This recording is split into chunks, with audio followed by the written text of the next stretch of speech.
We allow our fear about AI, we bury our head in the sand as females, minorities, of people from historically excluded communities. If we just say, that's not a big deal, I'm going to let other people worry about it, the tech people, we are setting ourselves up for a world that we don't want. And I actually don't think most people want, because they are not looking out for us. The people that are at the helm right now, the majority of the builders, the majority of the people who are running this show, they are not thinking about humanity. There's not as many females building. There's not as many people in my lane. So if I'm like, this is too hard, I'm going to tap out, who's going to do it? And I don't mean that as a hero complex, but I truly mean like we need to galvanize the troops. You just lost your loved one. Now what? Welcome to the Grief and Life podcast, where we explore this new reality through grief-colored lenses. Openly, authentically, I'm your host, Nina Rodriguez. Let's get started. As we face an increasingly uncertain future, how can we create the world that we want to live in? How do we lead with our humanity in a world increasingly ruled by AI? Hello and welcome back to the Grief and Light podcast. My name is Nina Rodriguez and I'm your host. And today's guest is a Gracie Award-winning former Today Show producer who spent 15 years teaching storytelling to brands like Netflix, Apple, Lululemon, and many others. She co-founded My Story Pro, a storytelling thought partner built to protect what makes you unmistakably you. She's now based in Lisbon, with her 3 sons and husband, navigating tech as a woman in a male-dominated field and reminding us that our active participation is required in building the future that we want to see. Patrice, welcome to the Grief and Light podcast. What an amazing intro. I gotta lift that from you. That was good. It's all you. And I'm thrilled about this conversation. It's a little bit different for our listeners. Grief is anything related to loss and life-altering change. But today we're approaching the conversation from the angle of the grief that shows up in our everyday life, especially in the context of the times that we're living in. There's a lot of uncertainty, and I really admire the way that you are embracing change as a woman in a field that, is not necessarily the friendliest to women. No. And you're keeping our humanity at the forefront of what you do. So I would love for people to get to know some of your story about My Story Pro. You became an accidental tech entrepreneur / developer. What led you there? And, tell us a little bit about that journey. Let me sort of break it down, because actually what led me to like this exact moment in time professionally, if we're talking about the AI tech, My Story Pro build, it actually came out of a loss. So when I moved my family from New York to Lisbon in 2023, I had storytelling and video agency in New York City. And I shut down those studios in Brooklyn because we were embarking on this new chapter in our life. And, I was living in New York, 3 children. Anyone who has children just knows the grind, right? Especially New York City. You can't even celebrate a client win because you're on to the next and everything is just so expensive. So my plan when I moved to Lisbon was like, take my foot just off the gas for just a little bit. Like, keep my business, but what do I want out of my business? I was shutting down my studios, which was a big chunk of my income, but my husband was able to keep his job out of New York, and I was at least going to be like, okay, Aperol Patrice on a Lisboa beach might be possible, maybe a couple days a week. I don't know yet. Well, I was very, very, very wrong, so life never goes as planned. And so when we got here, my husband actually wasn't able to keep his job. So all of a sudden, we went from, when we're in a new country, new culture, 3 kids, don't know the language, et cetera, trying to get people in schools. We did this very fast and we did everything online. And all of a sudden my husband's like, so about that whole job that I've always had, we've always been a double income family. He didn't have it. I think when you're backed in a corner and you're backed in scenarios where you have not a lot of time to think of the downside, because you just got to go. Like, I need to keep this thing pumping. I need to, I guess I'm not taking a break off my business right now. I guess I am going like full throttle, but I need to figure what that is, because now I'm in Lisbon. I'm not in New York City. I'm not going to do a video shoot, and I need to make all of my revenue now either online or figure something else. That was my mindset. And so I think it's important because I was in a mode of let's just try things. So this is 2023. And so I was already into AI before I came out here. I was very early on, and I am a curious person. I was a journalist for a decade. And so when AI came out, I got into it because I actually had students in my storytelling mastermind turning in like horrific ChatGPT scripts and thinking it was good because it was structurally good, but it was soulless. So I was already being like, all right, I need to get involved here. And so when I came to Lisbon, I started running naturally. Just come to this workshop, hear how I'm thinking about AI. We get that it's fast. We get that it can do content quick, but who cares? Because the content's not good. And actually, a robot wrote it. So who cares? Like if it's fast and it's in a structurally sound format, if it's actually not moving figuratively, literally anyone, right? And so fast forward, I figured out, and meanwhile, my husband's like figuring out like his whole thing. And I thought, you know what? I am going to package all of these workshops I'm doing, and I am going to do the classic put it on a landing page and sell digital products. I already have credibility in the space. I've always been more premium. So I had high-level masterminds. I was one-on-one. I'm not a digital product girly, but I was like, you know what? Let's try this. And so ahead of this decision, I had this launch and I thought I was going to crush it. I'm like, oh, this is going to be amazing because now all my followers who maybe couldn't join, my higher ticket programs, or it wasn't the right timing for their business, now they can access this knowledge and it's going to be great at a lower price point. The launch did not go. Did not go as planned. And so all of a sudden, in a normal time, it wouldn't have been that big of a deal because I had my agency clients running in the background. So I had fallback, but I had no fallback. So when that launch didn't go well, and my husband didn't have a job, it got really like, oh my God, like I need to actually think outside the box here because this launch is, the people don't want these packaged workshops on a landing page. And so it fast forward, this is in the spring now of 2024, and I didn't have a lead magnet. So I'm like, maybe it's just a list problem. I need to grow my list because a lot of people will tell you, well, if you're not selling stuff, you're either selling to the wrong audience or your list isn't big enough. And I knew I had a loyal audience, but I didn't have a big audience. My email list was small-ish. And so I thought, well, I just need to get a lead magnet and then I'll grow my list and then that'll be the end of it. And so I had the wherewithal to know that I wanted to do something different. And so during that time, I started getting into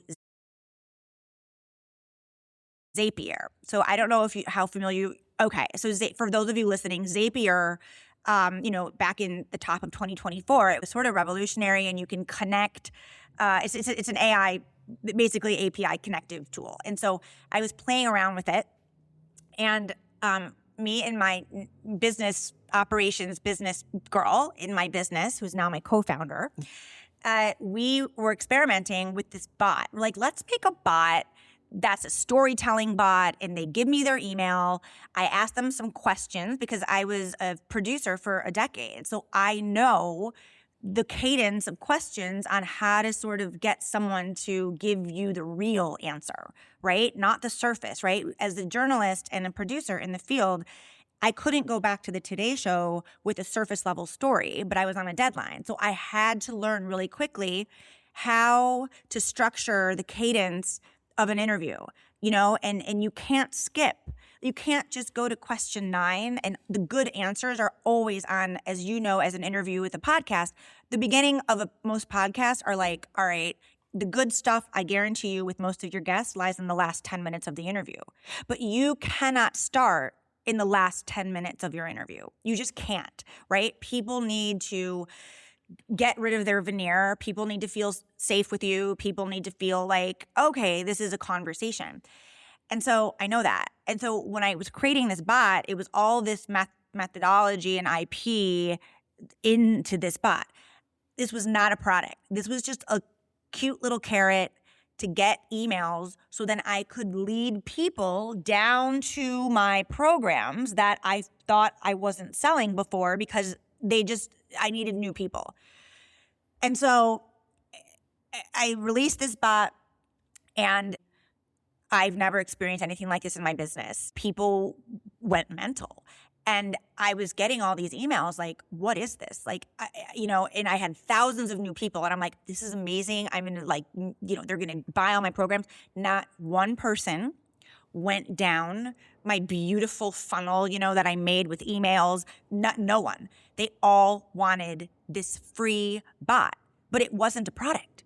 So this whole time, I am emailing these people that I do not know, being like, I am a storytelling expert. Like, I coach, I lead masterminds. I am not a tech person. Like, this is not my jam. Like, this is just a fun thing that I was like, thinking about. I wasn't thinking about this from a commercial standpoint. And then I kind of just had an aha moment. This is probably like mid-April, where my husband he decided to go off on his own to start his fractional business. I'm like, oh, Jesus, we all know how long that can take to build business. So I'm like, I have to this is like in front of me, and I have people being like, can I pay you for this Zapier bot? I mean, right now you would look at it and laugh because now it looks primitive, but this is almost 2 years ago. And so that is the impetus of what is now my Story Pro. It started from a failed launch to like this free lead magnet. It wasn't a product. And then I stopped for a couple months, and me and my co-founder put our heads together, and she's a genius. And so she was vibe coding, and we together came up with a beta version of this storytelling tool. It's a storytelling coach, and we wanted it to push people. We wanted not like a chat GPT where it just spits out output and tells you you're great, when we wanted people to go deep on themselves. And that's really hard for people, to be vulnerable, to actually know what moments in their life matter. You have a lot of people that don't know how to blend their personal self with their professional self, but we now live in a time where what's the separation, right? We're all sort of, there's no like, here's my personal self and here's my professional self. Not really. Like, we're one human. So this whole premise was like, it wasn't like, how do we get people to tell faster stories? The premise has always been, how do we get people to tap into their own lived experience and have these aha moments about all the amazing things and hard things in their life? And how do they see themselves in a different way and actually now get excited to put themselves forward, whether it's their business, whether it's their company, whether they're wanting to get on stages. Like, that takes an element of self-belief. And so when we launched this on Black Friday of 2024, we had we did not know anything. I thought, well, maybe some of my people, my long-term followers will want to sign up. We didn't really know how to price it. And the first day we launched, we had, well, first of all, just to give you context. So the 1-year subscription was $1,000. All right. We did like a 1-year subscription. The very first day that we launched this to my small-ish list, I don't have a big list, we had 15 people buy it, not even testing it, didn't even know what it was. They bought it for a year. So the first day, and our first day of, and that just continued to go up. So by day 45, we were at 5 figures plus MRR. And it was, I've never experienced anything like that in my business. And I've been a business owner for 10 years. That was 17 months ago. And it's just taken on, and we can go into this, but it's taken on a whole new life. And if you would have told me 3 years ago that I'd be moving to Lisbon to start an AI tech company, I would have been like, I think you have the wrong Ouija board. There's just no possible way that this would be true. And here I am, and I'm in a whole new space right now. Well, kudos to you for going for it, for leaning in to the uncertainty. And sometimes not knowing is actually a good thing, because if somebody, like you said, would have told us what's ahead, we might say, you know what, never mind. No, I'm good. I'll stay right here. Yeah, But yeah, yeah.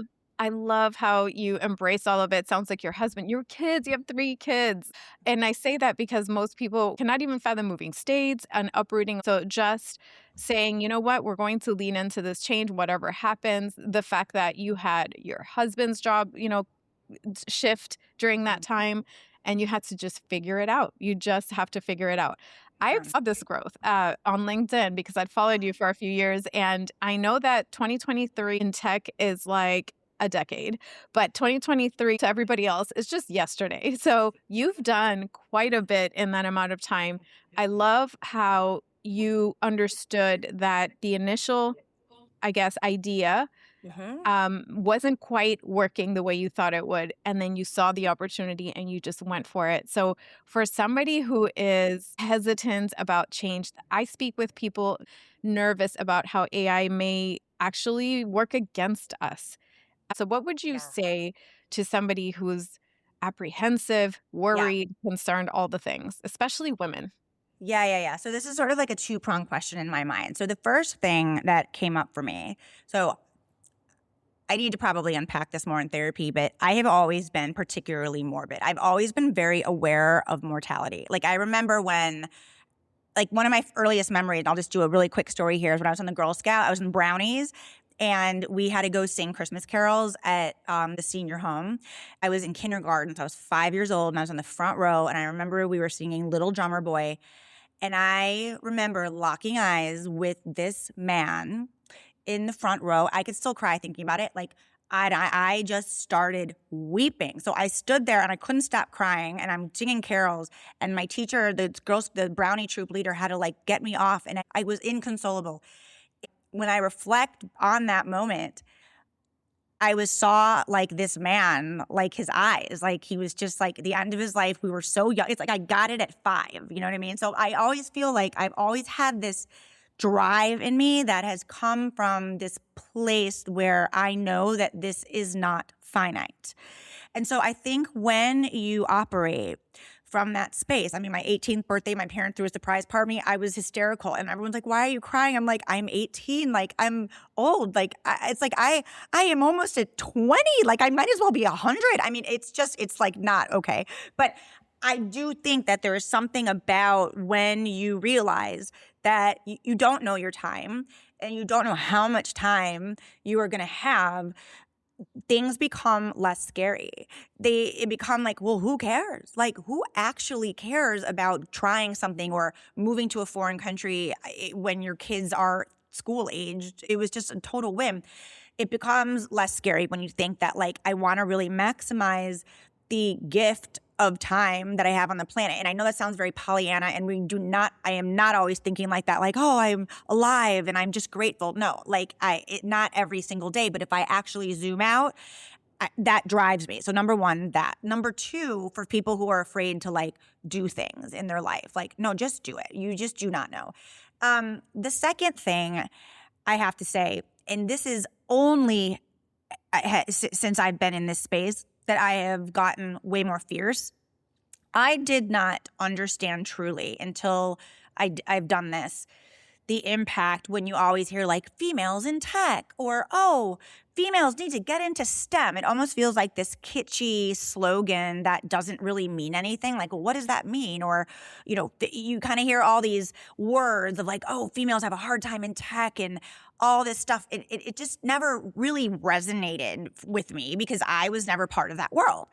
Well, what I now see, and I think we are all seeing in real time, is the platforms and the systems that run our society is off of technology. It is no surprise that we are in this particular scenario that we are in as a society, because we have the same monolithic point of views making decisions on all of our behalf. So we have the Mark Zuckerbergs, the Sam Altmans, you insert any, the Elon Musk, all of those people who are making not just cute electrical cars or, Facebook to connect with people or Instagram to put no. Like that is driving everything, how people treat one another, how people view the world, what issues are important, what gets funded. And so if we only have this same status quo in this next wave of tech, and this is not just a next wave, like we are in industrial revolutionary times, truly, like it is very, very rare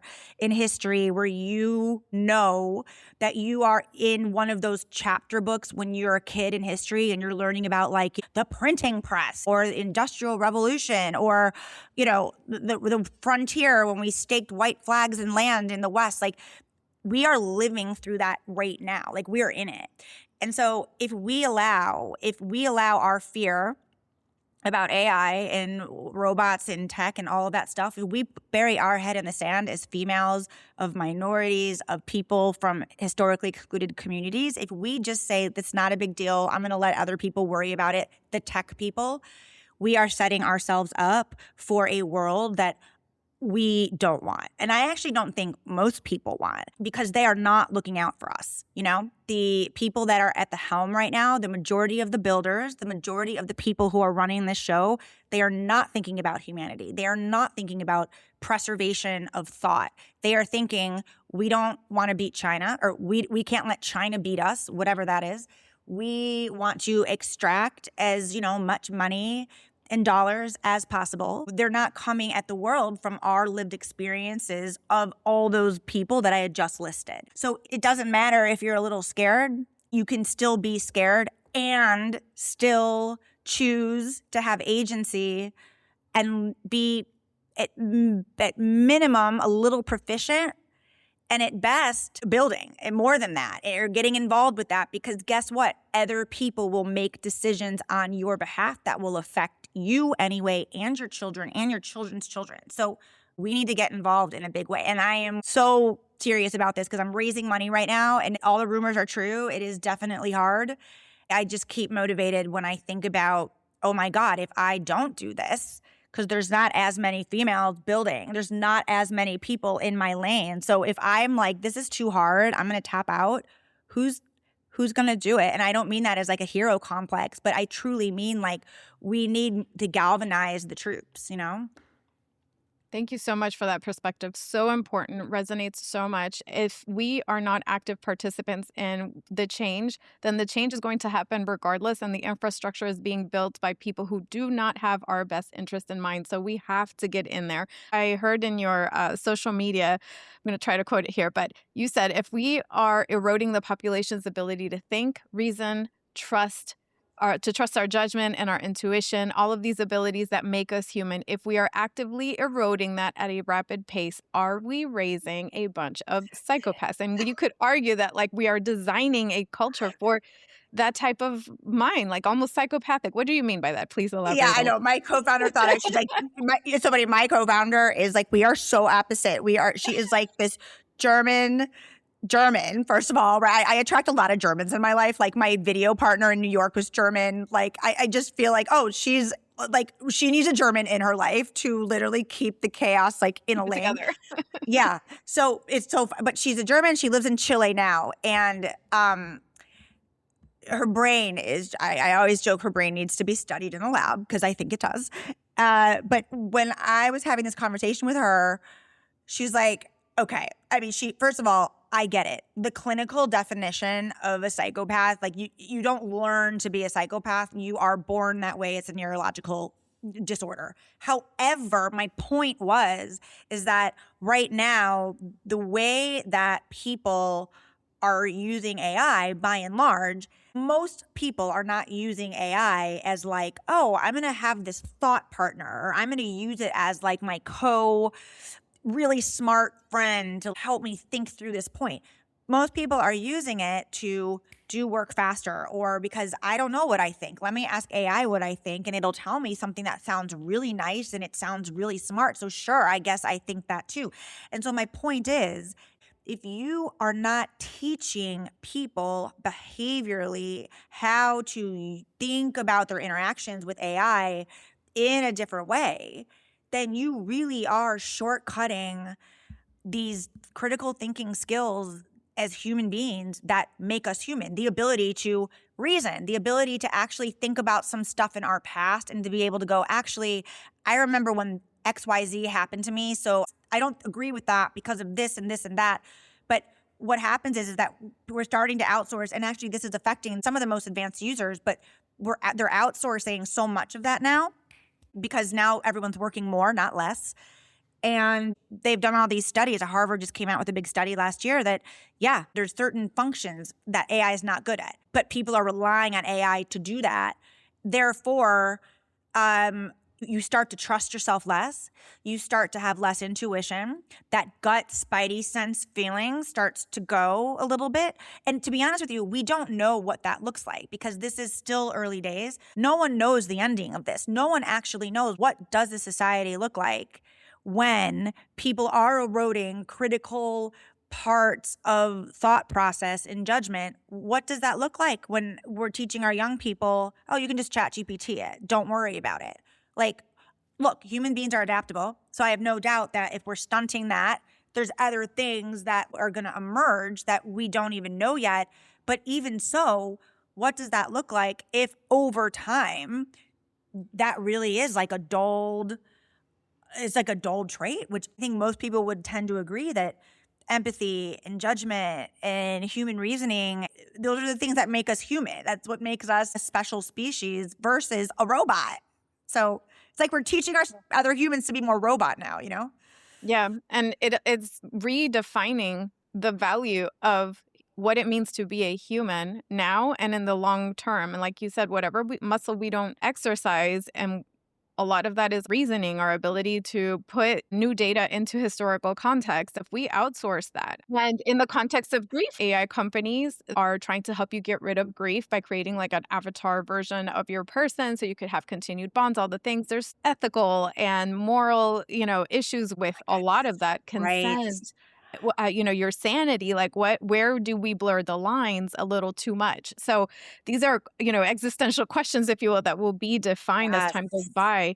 But if you were starting over today, what would you do different? So just to give you an example, what I did with my SaaS product, there is not a world that this ever would have been possible where I would have to have not raised a single dollar, and I have a fully functioning app platform. Now we have trainings, we have a whole human community. So it's really evolved because we're putting our money where our mouth is. We're like human first AI. If I had this idea, in a normal scenario, what do? If you have an idea, you pitch it, and then usually you're pitching it to a bunch of dudes, and then you're asking a bunch of dudes to give you money because to support your idea. But like, if they don't understand, like, well, who cares about storytelling? Who cares about that type of stuff? Because it doesn't matter anyway if someone just wants to get the product or who. So I actually had a conversation with the CIO the other day. He's like, well, we have agents buying from other agents, so they don't care about storytelling. And so I said to him, that is so short-sighted, because you think you're going to be the only CIO that has these same open claw agent to agent buying mechanisms. No, that's going to become commonplace. So then what happens when everyone is doing the exact same AI workflow? You have to differentiate yourself. And how do you differentiate yourself? It goes back to human basics. Relatability. Do I connect with this person emotionally? Do I feel good around this person? Does this person make me feel seen? Does it validate my worldview? It goes back to human buckets. And so in another world without AI, I would probably never have gotten this even prototype of my Story Pro off the ground, because I don't know. It would have been hard, and it would have cost me hundreds and hundreds of thousands of dollars. I was able to do this for nothing. I'm only raising money now to fuel it. And because we have a lot of plans for how we want to grow storytelling and make human AI a part of the discussion in a really big way. So I think if I had to do this Differently, though, the biggest thing about all of this is we all have domain expertise, and people might not think that, but everyone is naturally interested in different topics or whatever their worldview is. Maybe you're really awesome at putting together parent excursions for your children. Maybe you are an expert on the history of your city or something. So what's cool is in a different life, and this relates to StoryPro, I'd have to get so much buy-in. You don't need buy-in anymore. So the exciting thing about now is if you have an idea, and it doesn't always need to be commercial. It can just be something to make your life better or to make your life flow a little bit better, like your calendar or your schedule. You can now go and build it very easily by talking to your computer and it appears. So I think we need to just be reminding ourselves that some of this stuff can seem very esoteric, and especially if people, I don't know how well-versed your audience is in AI, so some of this stuff is everyone has different proficiencies, but I think it's always best to not lead with the AI. I need to learn AI. That's not what it's about. It's what do I want to do, or what is something in my world or my community that I would like to make better? I'll give you a quick example. I was out to dinner last night with my friends, and I decided that I am not a fashion person. I wish I was. But I don't. But I always want to look cool. But I never know what's cool, and I'm nothing. And I have stuff from 10 years ago, Same. and I'm pretty sure this is not relevant anymore. But I'm still wearing these pants. I don't have money for a stylist, all this stuff. So I decided that I want to hire someone in Lisbon to come over to my house, go through my closet, take a photo of every single item in my closet, and I then want to go to Claude Code and I want to make a virtual lookbook based on every single things that I already have, and then ask it to tell me what I need to make me look more fill in the blank, edgy or modern, or not I'm from 2001, right? So that's not a commercial project. That's something that I have been thinking about in my brain, and I can go do that now. So I think we need to lead with the curiosity of what you actually want in your world, and not even the big world that's so macro, but just your community or your village or your school district or your book club or whatever it is. And then we start from there, and you just get curious. Curiosity will always lead you to places unexpected, but you have to start with curiosity typically. I'm a big fan of curiosity. And for the record, if somebody builds that, I will totally use it because I need to update my wardrobe. So even some ideas that may seem personal and small could be scaled. They don't have to be, but they could, right? Exactly. On International Women's Day, I went to a hackathon. I can't even, every time I say that word, I have to pause because I am always Patrice has left the building. I went to a hackathon with two moms that I met in Lisbon, and it was for International Women's Day. And I've never coded or anything, I mean, now I vibe code, but but I have no background in this. And we went, and I was blown away by the day. There must have been 60 moms on a Sunday, right? Leaving their house on a Sunday.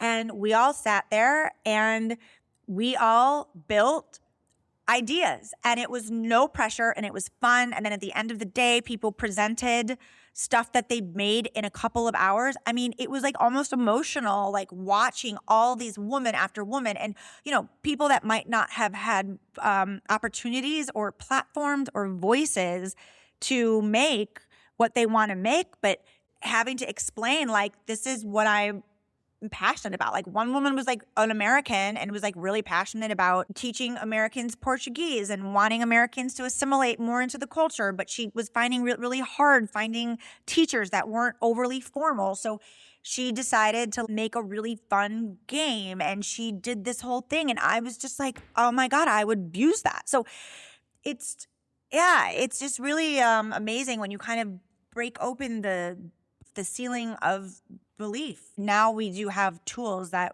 make this possible. I love that. And that's one way to get in the game, if you will. Look for these hackathons, look for these opportunities, and look into vibe coding, all the things. I don't know how much my audience knows about AI, but for context, And Yeah, I don't wanna get too nerdy on this. I don't mean to get too nerdy, but yeah, I think my point there is, like, I went with 2 yeah. moms that have never done anything like that in their life. Like, they're both marketing people. They came from agency life. We felt like a fish out of water, but it's amazing, like, when you just do something like that, then your belief crawls up a little bit, and so I think that's the And I point. found that sometimes we think we need to be so prepared. We need to go back to school and we need to relearn and we have to start from scratch and all the things. And I have found that the people that have built the fastest are usually the people who do not come from that background because they don't have all of the mental hurdles that are learned. You almost didn't even know any better, so you built it faster and you built it better and you did it quicker. And it sounds like So that's, true. part of your It's story as well.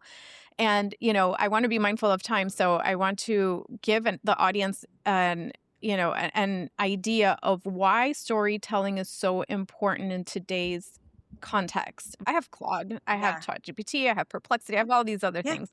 Why can't I Yeah. just plug in my stuff and have them spit out something else for free? Like, what makes my Story Pro different, unique, and valuable? And what is the value of storytelling in today's context? Yeah. So let me start with the first question, like why storytelling? And I'll just give a very high level answer. And I think part of the reason is because we are in this trust crisis. No one believes anyone anymore. You see a video with your own eyes, and what's the first thing that people say? Oh, well, that's AI. I mean, it's really amazing, right? Where we just are so distrustful. And so when people are not trustful of anything, the only way to actually bring people in is to be even more human. And what does that mean? Be more human. That's very sort of like, okay. Well, if you think about what being human is, human beings have passed on culture, humanity, and history since the beginning of time through storytelling, right? It's like the ages old keeper of humanity is telling stories. If you didn't write it down or you didn't verbally tell something, it's lost. And so most people don't know what to do when someone's like, just go be more human or just go be yourself in your content. But people can wrap their brain around, why don't you tell a story? Why don't you tell a story about what it was like when you were a new mom and you didn't know what you were doing and you had to go back to work when you weren't ready? Why don't you tell us a story about that? Like, people can wrap their brain around that. And when you have people then that are able to do that, storytelling actually is the only marketing pathway that has the ability to neurologically change the brain waves of an absolute stranger.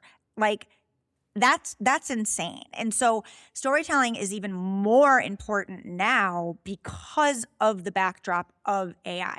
We have too much at us. No one believes anything. So many things can be altered and faked. So we're all craving stuff. I mean, Netflix just has released a job that for a chief of storytelling officer for almost $1 million. Like, Anthropics has jobs for like $500,000. In what world where these tech companies would be advertising roles for head storyteller and offering salaries that are only second place to a developer? I mean, that's crazy. That's all you need to know is when the tech companies are putting value on storytellers, it's the most valuable skill we have right now because it is the only one that is real. It's like our humanity, right? So that's why, number one, if you want to stand out in anything, storytelling is truly like your quickest way to find your people. You're not, and the second part of your question is, so I don't use ChatGPT as much anymore, but I definitely use all those things you listed. Perplexity, I use Claude, I use Claude Code, all the things. But the fundamental purpose of Claude or Anthropics or an OpenAI product is not to make you, Nina, the most human, best, real, authentic version of yourself.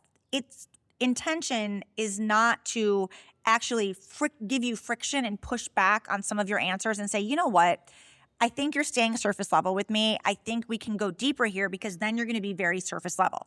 That's not the intention of these platforms. The intention of these platforms is to give you what you want as quickly and efficiently as possible. But we all know that good things take some time and some work. So storytelling and emotional resonance, that's not always a quick and efficient process. That usually takes, like I said in the beginning of our interview, question 9 and 10. but I still need to take you through question 1 through 8. So Story Pro is different because our sole focus is not to give you, Nina, the content that you want as quickly as possible. It's to actually help you hone the point of view and perspective that only you can have in this planet because of who you uniquely are. No one else has had the exact same childhood, past, grief experiences. No one else. And AI can extract frameworks, and you can tell AI about your brother, you can tell AI about all these things, and it can put it together in a nice hero's journey arc, but it will never know how you felt. And to get to that level of depth, you have to keep pushing people to often uncomfortable places to release that rock bottom, oh my God, this is why I do what I do, or this is why I believe what I believe. And that is what my Story Pro does. We want you to get to the best version and perspective, and that's all we care about. That's awesome. I love that. And again, built by somebody with the perspective of understanding what true storytelling looks like from a lived experience perspective. So this is how our humanity literally gets embedded in the system. And that is not something that's Yes. common even with the LLMs, with the tools that we use mostly. So where can people find information? Where can they work with you, and maybe provide a use case to bring it home to people on how this could work in their business or in their life? Yeah, I mean, I have so many beautiful stories from people in our community that blow me away.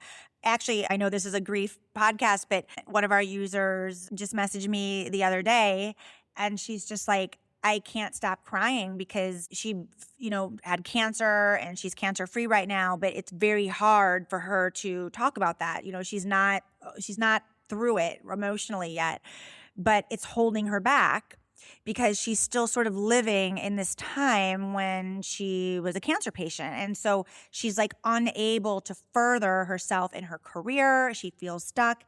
And so she's been using my Story Pro to help her redo her website and the copy.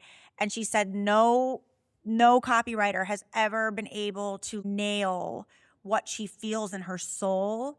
And she said, this is the first time I see how this is all connected and how this is my path. And so I get stories like that all the time. I have stories from Edna. Edna is one of the top Latin food creators and recipe makers in Panama.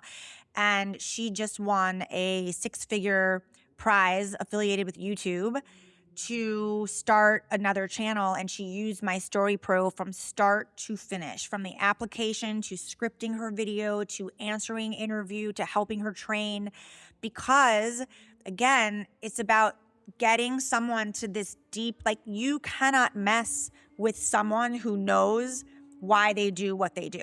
You cannot mess with anyone's self-worth if they know who they are and where they come from and they're not ashamed about it. Because when you are that steadfast in your belief, that is energetically transferable. People feel that. I'm in the middle of teaching a storytelling mastermind to a group of 10 women, half are corporate women and half are entrepreneurs. And one of my co-teachers is an alumni of the same program I taught her, and her speaking career just like shot through the roof. And she just came back to our class last Thursday from New York. And she was telling everyone that she just secured a $500,000 grant for her programs. And everyone's asking her questions. And she's been doing this, like, you'd think $500,000 is like asking someone for $500. This is like the second time she's done this, like, this year. And you hear it's like so hard to get money. And she's like, I am steadfast in what I believe and what I know and what this is, that you're with me or you are not with me. So when she is in front of her audience, she's already done this hard work.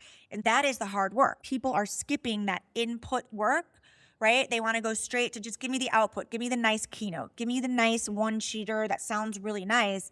But the problem is that everyone is doing that same prompt, or everyone's building their projects in the same way because they all watch the same AI influencer creator tell you how to do that. No one is telling you how to actually get to the input before you even use AI. Like, what do you believe?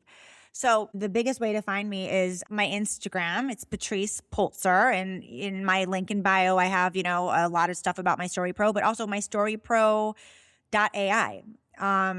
People can go there, and we have a free trial.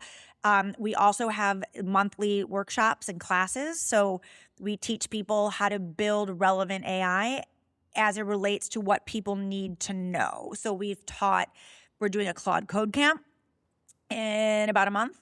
We are, next week, we have a fractional CMO who credits My Story Pro for helping her be so in demand. She is able now to choose her next CMO job because she's like, I am just so laser focused on my value.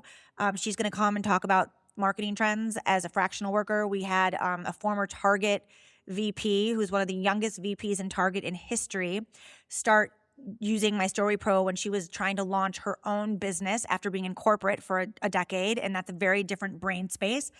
She's already surpassed her highest revenue year in Target 2 years into her new business because she is getting booked out for speeches, for consulting, and she uses My Story Pro for everything because we are guided by depth and emotion, and that is not what a lot of these tech bros are guided. That's not their North Star, but that's our North Star. And I absolutely love that. I think it is so important to have that perspective and lead with that. And as I'm listening to these use cases, I'm thinking grievers are living in liminality. Life as you knew it is no longer, and you're usually in transition in one way, shape, or form towards a new life. So this almost even sounds like a tool that you could leverage to help you define what's next, not by denying who you are, but by harnessing the fullness of your lived experience in the context of what's changing, of what's changed, and where you want to go next. It almost sounds like this is a beautiful tool for a transition in addition to all the other use cases that you mentioned. So I love that. I'm going to link it in the show notes.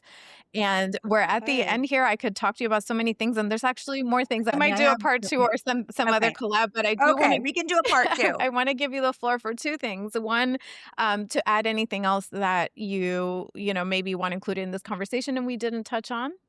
And then the second would be, what would Patrice today say to the version of Patrice that launched My Story Pro?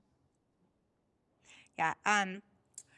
Oh God. So yeah, I mean, honestly, I would just love for your community to try it, to try the tool. And we're so early on, and it's us behind this. It's not like, oh, let me pass you off to my team. It's like, no, it's us. So we take all the feedback, and we're really on the ground with we're like a community. It sounds really cheesy and overused, but we are. We have a community that people are active on, and most of the people, they're all people that are know that they need to use AI, and they know that it's not going away, but they don't want to do it in this way that feels gross. They don't maybe just resonate as much with a lot of kind of like your LinkedIn, and I'm being massively generalist too, like your LinkedIn tech bro energy of like, let me show you my 12 agents on my computer that are doing 12 things at once. And now I'm sitting here and I'm like, oh my God, it just gives you anxiety because you're so behind all the time. You're always behind. You will never outrun AI. So every single person in the world is behind. So that's number one. I would love for your people to trial it, because I do think females building in this space is just such a different energy than the status quo building in this space. And the other thing is, I would say, oh my God, what would Patrice? I mean, I'm so hard on myself. I think most people that go off and do run a business or have high ambitions to maybe rise up in their industry or go on stage, there's an underbelly to that, right? A lot of us probably have natural drive, or we have a motivation to achieve, which we all know can be bad if you let that go too much, because you're never satisfied, right? Your worth is based on achievement, and we know that that is not a way to feel fulfilled and whole as a human. So I probably, if I went back, and as I'm in a hard season right now with raising money and just the ups and downs of this industry, I would probably tell Patrice to just be a little nicer to yourself, because I have done a lot in a relatively short period of time for having no background in this space. And I forget about that all the time. I'm always like, oh, well, so-and-so did this. Or, oh, well, it's not, it's like what I tell people not to do, I do on myself. It's always the therapist conundrum. So yeah, probably just to be a little bit nicer to yourself. And no one has it figured out. That's the other thing. You always hear that. But truly, anyone that says they're an AI expert, oh, okay, no, you're not. Like, you're literally not. Like, even the people running Anthropics, I was listening to him, and he was on stage a lot in Davos at the World Economic Forum, and someone asked him a question, and he's like, I don't know. He's like, we're in the passenger seat. And I'm like, oh my God, if you're in the passenger seat and you are literally running the biggest AI or the second biggest AI company in the world, and you're like, yep, I don't know, then, we just have to remind ourselves that this is so new. 3 years ago, no consumer knew anything about this. So just to kind of take it in stride a little bit. Thank you so much. We could all be gentler with ourselves, especially as we face so much uncertainty and change. And also, this is about living in liminality and the and moving with. Lean in. If you're curious about technology, if you're curious about AI, if you're a woman in the space who wants to build something, if you have ideas, just play with it. Look at it as a fun thing to get engaged in and get your hands in there, whether you have experience or not. Patrice is a testament to that. My Story Pro is a testament to that. So I encourage you to do that. Patrice, thank you so much for your time. Thank you so much for your shared wisdom. This has been amazing. Thank you for being here. Thank you. Yes, no, thank you. That's it for today's episode. Be sure to subscribe to the Grief and Light podcast. I'd also love to connect with you and hear your thoughts and your stories. Feel free to share them with me via my Instagram page at Grief and Light, or you can also visit griefandlight.com for more information and updates. Thank you so much for being here, for being you, and always remember, you are not alone.